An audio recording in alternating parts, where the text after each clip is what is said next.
Welcome to AI and Everything, and I'm here with Chad, and it's me, Tawanda, and today we're going to be talking about AI in the fight against coronavirus. I'm sure you've heard so much about it in the last couple weeks, months actually, and it just keeps going on, probably longer than most of us thought it was going to be. But a lot of exciting things have been happening. I don't know if I could say exciting, but tech-wise, it is exciting. And a lot of chances for AI to come through and shine in this fight against Corona. And me and Chad are just going to be going through some of the interesting things that's been happening with the coronavirus in terms of AI and its role, the roles it's been playing, and just fighting against the virus and in different ways, helping out and maybe easing the burden of this virus in different parts of the world. So just to kick it off, I just want people to know that coronavirus has been on since officially since the 31st of December last year, and now we're basically 3 months in. There's about over 170,000 cases on the planet, and I think it's just over 6,000 deaths now, and it's showing no signs of slowing down.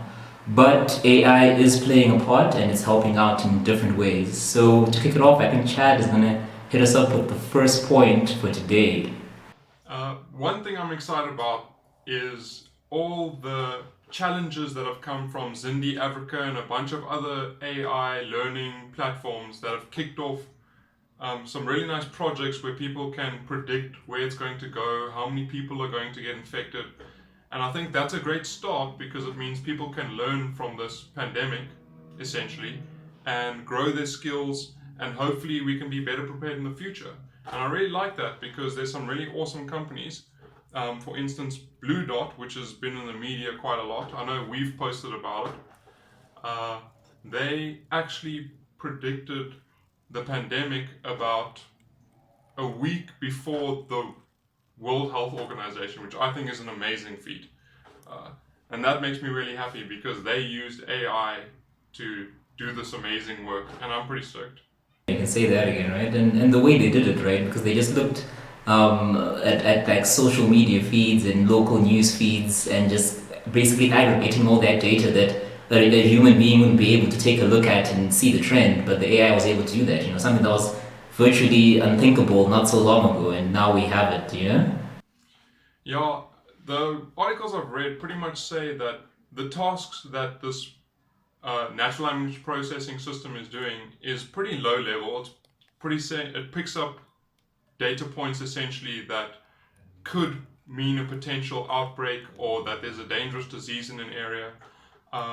But the volumes of data this thing processes, I think, as far as I understand, it looks or search for articles every 15 minutes, 24 hours a day, in 65 languages.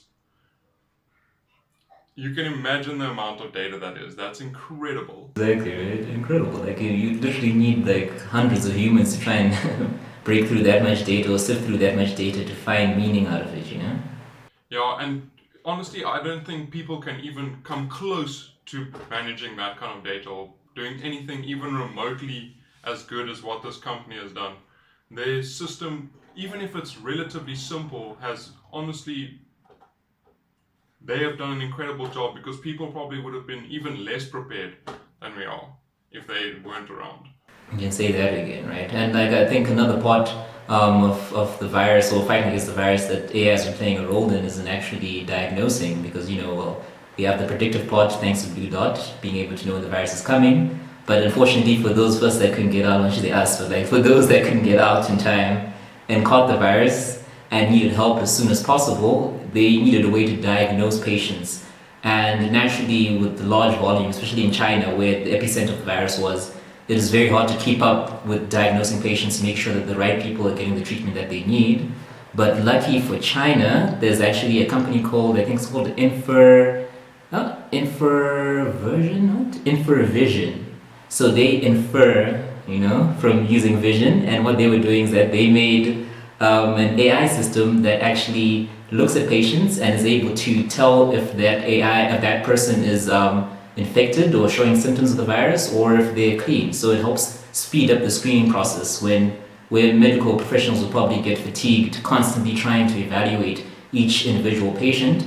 they were able to just have CAT scans of the lungs of whoever's being screened, and then they'll just run it through the system, and the system will be able to tell them like instantly, okay, this person's clear, this person's not clear, and then the doctor will just be there to just verify the results that are coming through. And I think like that's another thing about AI, again, just showing how it speeds up processes. It makes things a lot easier. It's not about necessarily replacing the doctors, but just easing the burden so they can actually do their jobs in a more effective way.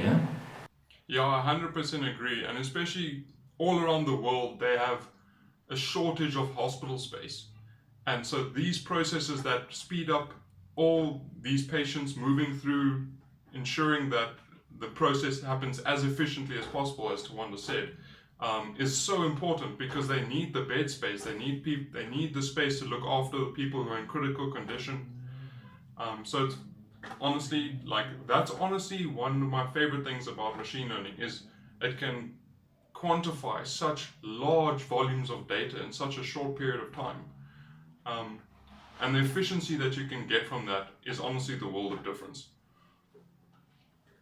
And the next part of what Blue Dot does is they kind of predicted where it would go and how the disease would spread. And that's very important in letting countries know how long they have to ready their measures or to prevent it from getting into their country. I think the first countries they predicted will get to was Japan, Korea. I'm not sure any else, but those two are also really badly hit until they started putting in their preventative measures. And so they did a really good job there. Yeah, right. And also you bring up something interesting, the large amounts of data that's around, that's revolving around the coronavirus outbreak.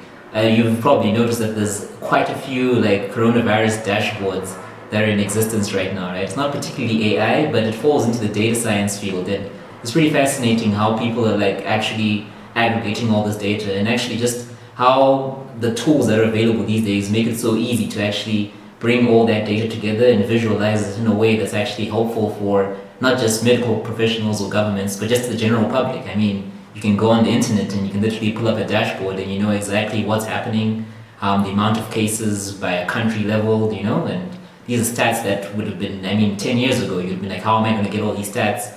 Not even the news outlets would be able to give you stats in that kind of detail, just because of time or something like that, different restrictions. So that's also something that's interesting coming out of Corona, and I feel like we might start seeing more applications of these types of dashboards to track other general things around the world. So, opportunities opening up.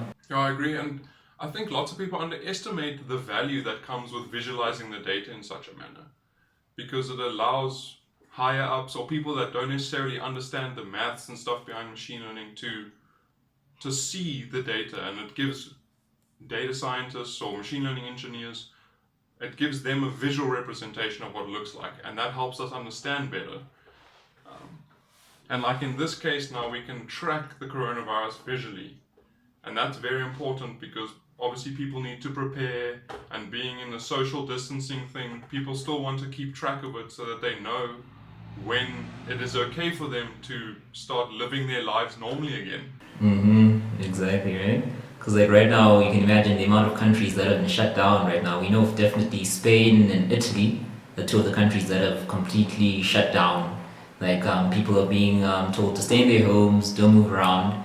And I guess that's another opportunity for AI to step in once again, because indirectly it's helping out because they're using AI in certain regions to monitor. Like I know in Wuhan, they were using drones to just generally monitor the area to make sure that people are heeding the quarantine, staying in their homes, So, and also that's helping out. So now security personnel don't have to be out there potentially at risk. They could just be, from a base deploying these unmanned vehicles, and they're intelligently monitoring areas and sending back data telling them that, okay, no, there are no people in this area. Okay, maybe there's some people here, but it doesn't look like it's anything suspicious. And that's, again, more and more things that we're starting to see being used in a more real world application that used to be more confined to the labs and now actually coming out and being deployed, and it's, it's exciting to see how that these systems actually work and they're bringing value.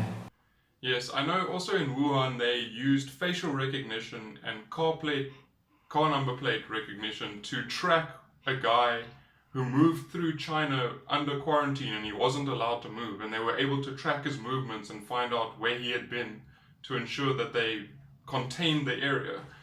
And that's awesome because facial recognition is no small task. And to track one person out of something like 1.4 billion is awesome. And it shows you the value that it can bring. And I think that's really cool.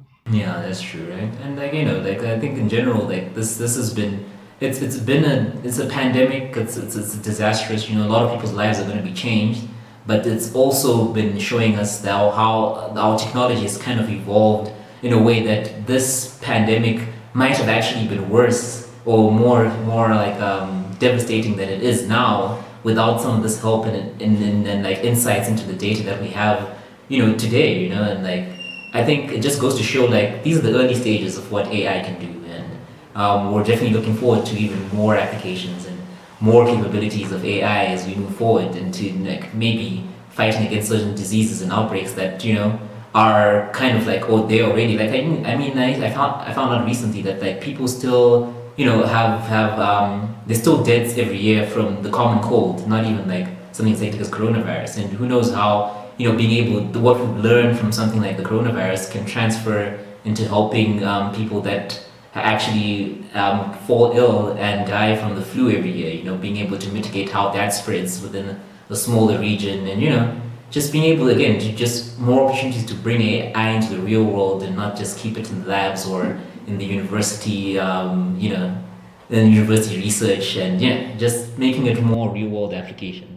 Yeah, I think the accessibility part of it is the most important part. The more people, I think that's also where the open source comes in. Google making TensorFlow open source, Facebook making PyTorch open source. It allows more people to add to the community, and therefore it grows faster. And then you can see massive changes like this. Like also they want to start, well, they have started using AI to build compounds to fight diseases, essentially. So create new medicines that have never been around before. And I mean, that's just one of many just in the medical field that are being made or thought up. And like Tawanda said, it's just the beginning. It's the smallest, most basic applications that we've started with, and soon there's going to be huge changes. You're going to be able to diagnose any medical condition one day using machine learning. And that's what we're aiming for.